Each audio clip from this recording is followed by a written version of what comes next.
It is this six-pointed star that I would like to focus on now. For you see, it was not always a symbol of Israel, nor is it exclusive to Judaism. To understand the hidden history of this symbol, we must first journey to the year 1760 as Mayor Amschel Bauer returns to Frankfurt to take over his deceased father's business in money lending. Before his death, and in his son's absence, Mayer's father had mounted a coat of arms on the front of the entrance to the counting house to honour its name. The sign features a hexagram against a red shield. It was because of this sign that Bauer changed his surname. Rot is German for red and Schild is German for sign, so he took the name and became known as Mayer Amschel Rothschild. As Mayer's business began to thrive due to his discovery of loaning money to governments rather than individuals, he enlisted Adam Weishaupt to create the Order of the Illuminati, which was completed and established on May 1st of 1776. Soon after, Weishaupt merged the secret doctrines of the Illuminati with the Continental Order of Freemasons, which was founded in 1717 and largely peaceful until this merge. He then went on to establish the famous Freemason lodges of the Grand Orient to be the Illuminati headquarters.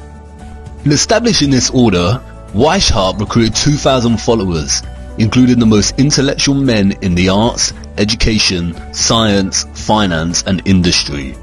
They were given the following instructions in order to gain control. Number 1. Use money and sex bribes to obtain control of men in high positions. Number 2. Colleges and universities were to cultivate students possessing exceptional abilities and train them specifically in internationalism. Number 3. All influential people were to be used as agents and placed behind the scenes of all governments as experts and specialists. Number 4. To obtain absolute control of the press. The drive for control and power soon began. Sending literature to Paris to provoke the stirrings of the French Revolution, Adam Weishaupt's courier was struck by lightning, revealing the text contained inside which outlined plans to provoke such a revolution. The Bavarian authorities seized the text and the government published the details of their doctrines in a text titled The Original Writings of the Order and Sect of the Illuminati. Unfortunately, Europe did not heed their warning and the French Revolution took place, which made the Rothschilds a lot of money due to the laws that limited Roman Church taxes.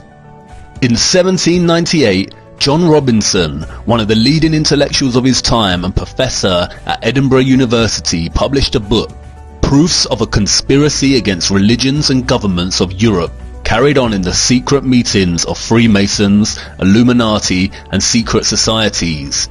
Again, no one heeded Robinson's warning. In 1812, Mayer Rothschild died and laid out specific laws for the House of Rothschild, which are 1. Only males will enter the business, 2. Intermarry to preserve fortune, and 3. The eldest son of the eldest son is to become the head of the family. After his death, Mayer's children left Frankfurt and established banks in all major European cities. Nathan Rothschild moved to London at 21, where he established a banking house. During the Napoleonic Wars, the 5 Rothschild brothers worked to provide gold to both Wellington's army through Nathan in England and Napoleon's army through Jacob in France, thus establishing a formula they would retain until the present day. Exactly this: fund both sides of each war and become rich in the process and aftermath. The Napoleonic War forced Britain and many other countries in Europe to borrow vast sums from the Rothschild Bank, with interest rates they would never ever be able to pay back. Furthermore, they manipulated the stock market. During the war, speculators would watch the value of Nathan Rothschild's British war bonds in an attempt to guess who would win the war. Shortly after the battle ended, and long before anyone else knew who was the victor, Rothschild began selling bonds. Everyone assumed this meant that Napoleon had won and Europe had lost. Panic selling followed, and when prices crashed, Nathan bought the majority of these bonds. The ownership of such high value bonds meant that the Rothschilds literally owned the Bank of England. From that moment onwards, the interests of the British Crown and the Rothschilds became so entwined that the Rothschilds were given titles of nobility. Nathan famously said, "I cared not what puppet is placed upon the throne of England to rule the empire on which the sun never sets. The man who controls Britain's money supply controls the British Empire, and I control the British money supply."